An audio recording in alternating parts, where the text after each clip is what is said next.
নমস্কার বন্ধুরা, আজকে আমি বানাচ্ছি কালা চানার তরকারি। এটা দেখে নিন কী কী লাগে। কালা চানাটা আগে থেকে ভিজিয়ে পুরো রাত তারপরে বয়েল করে রেখেছি। 3টা আলু ছোট মাঝারি সাইজের দিয়েছি, কেটে নিয়েছি। আর এটা হলো টমেটো কেটে নিয়েছি, আদা রসুন আর পেঁয়াজ বেটে নিয়েছি।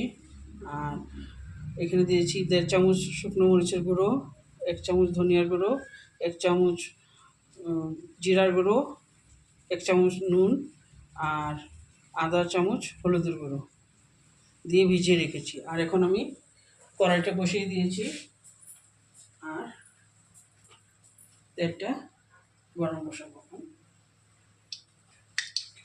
তেলটা গরম হয়ে গেছে, আলুটা ভেজে নেব।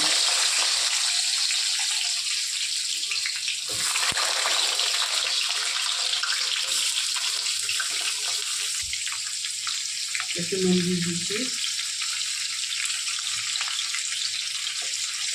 একটু হলুদ দিয়ে দিচ্ছি। এখন আলুটা একটু ভেজে নেব। দুটো তেজপাতা দিয়ে দিচ্ছি। এখন আলুটাকে একটু লাল করে ভেজে নেব। এখন টমেটোটা ছেড়ে দিচ্ছি, আলুটা ভাজা হয়ে গেছে। টমেটোটা ভেজে নেবো আলুর সঙ্গে একটু।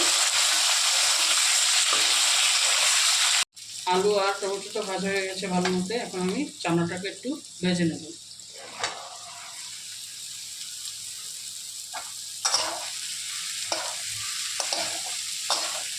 এখন চানাটা ভাজা হয়ে গেছে, আমি মশলাটা দিয়ে দিচ্ছি। মশলাটা দিয়ে ভালো মতো কষিয়ে নেব।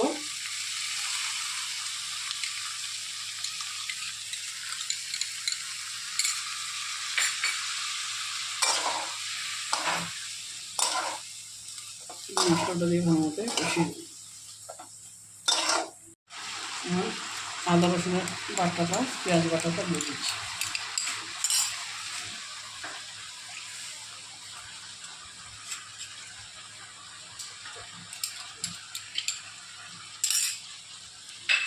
দিয়ে একটু একটু কষাই নেব ঢেকে ঢেকে। এখন আমার চানাটা কষানো হয়ে গেছে, জল দিয়ে দিচ্ছি। জল দিয়ে ফুলমতো জাল দিয়ে নামিয়ে নেব গরম মশলা দিয়ে। এখন আমি গরম মশলা দিয়ে নামিয়ে নেব। এই যে বন্ধুরা, এই চানা তরকারির সঙ্গে রুটি, পেঁয়াজ আর কাঁচা লঙ্কা দিয়ে খেতে খুব ভালো হয়। আপনারাও বানাবেন আর কমেন্ট করে জানাবেন কীরকম লেগেছে। Thank you.